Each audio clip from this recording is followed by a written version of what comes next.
true, in a city soaked with rain and secret, where the buildings leaned like tired old men, and the gutters never stopped whispering, Vincent Drex lived like a shadow. Once a respected detective with a sharp mind and a sharper aim, Vincent had fallen hard.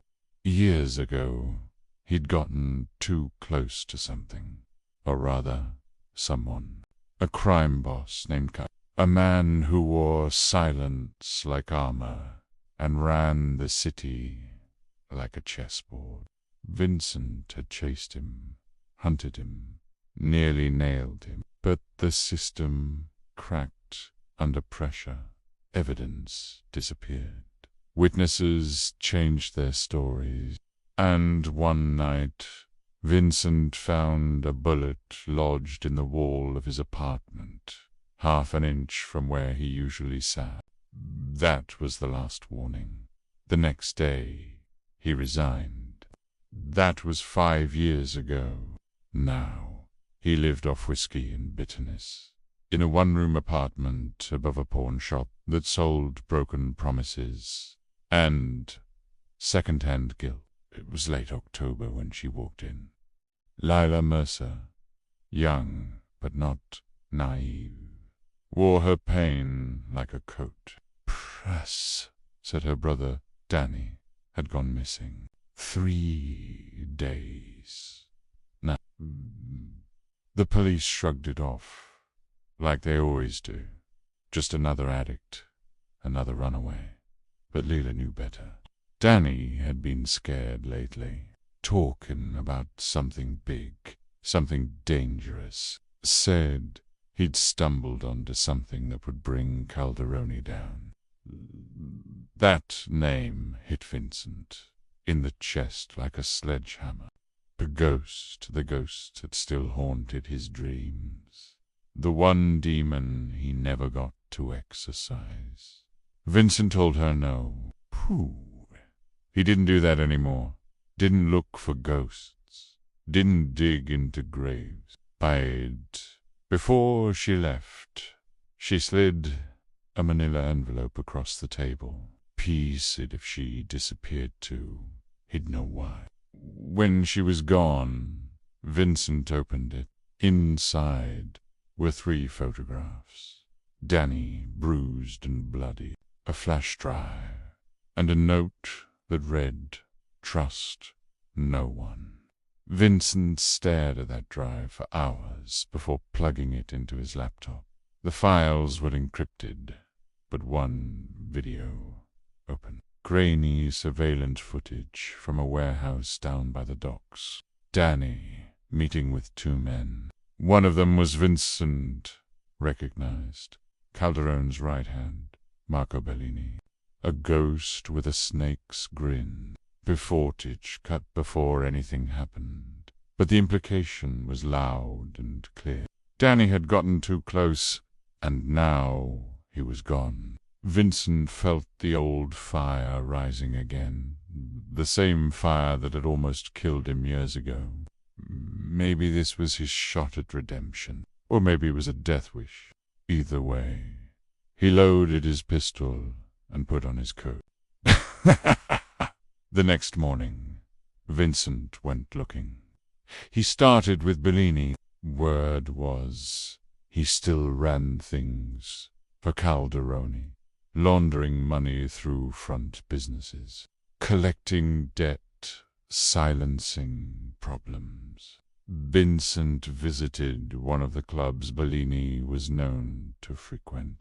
The bartender recognized him, gave a tight nod, and slid him a name. Lucia, a dancer who'd been close to Bellini. Vincent found her in a smoky dressing room, eyeliner smudged, nerves raw. At first, she played dumb. Then Vincent showed her the photo of Danny, her face drained of color. She whispered that Bellini had brought the kid to the old cannery 2 nights ago. Said Calderoni himself was there. That was all she knew. She begged Vincent not to tell anyone they spoke. He didn't make promises anymore, but he nodded once and walked out into the rain.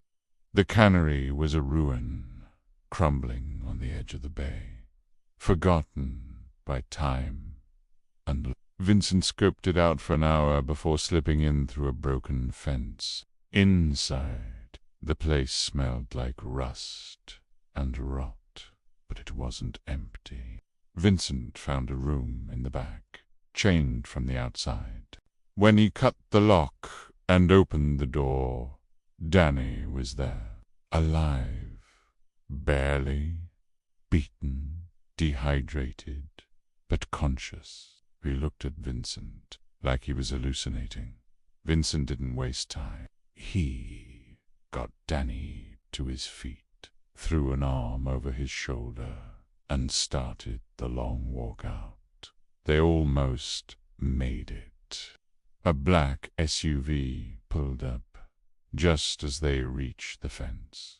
Bellini stepped out, smirking, flanked by 2 men with guns. "Should have stayed dead," Drex, he said. "Bye." Vincent pushed Danny behind a dumpster and opened fire. It wasn't pretty. It never is. Peas. One of Bellini's men dropped immediately. The other clipped Vincent in the shoulder before Vincent put him down. Bellini tried to run, but Vincent caught him with a shot to the leg. He went down, screaming.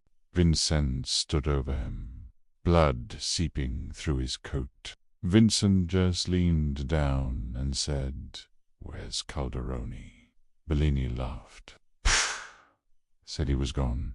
Left the city 2 days ago. Said this whole thing was just clean-up. Tie up the loose ends. Make sure the files Danny had never saw daylight. Vincent considered putting a bullet in his head, but Danny grabbed his arm. "Don't," he whispered. "Let the law deal with him." Vincent didn't trust the law. He trusted Danny. So he left Bellini alive, called it in from a burner phone, left the scene before the sirens arrived. By morning, the footage from the flash drive was everywhere. News outlets, social media leaks from anonymous accounts. Calderoni was still out there, but his empire was burning. Arrests were made, bank accounts frozen. Bellini was in custody, singing like a canary. Vincent watched it all unfold from a hospital bed with a busted shoulder and a bottle of pills he wasn't taking. Lila visited. She said thank you. Said Danny was safe and they were leaving town, starting fresh. Vincent didn't answer, just stared out the window as the city moved on without him. Same as always. The rain hadn't stopped. But for the first time in years, Vincent Drex felt clean. Not absolved, not forgiven, but clean enough to keep going. And in a city like this, that's as close to redemption as you're gonna get.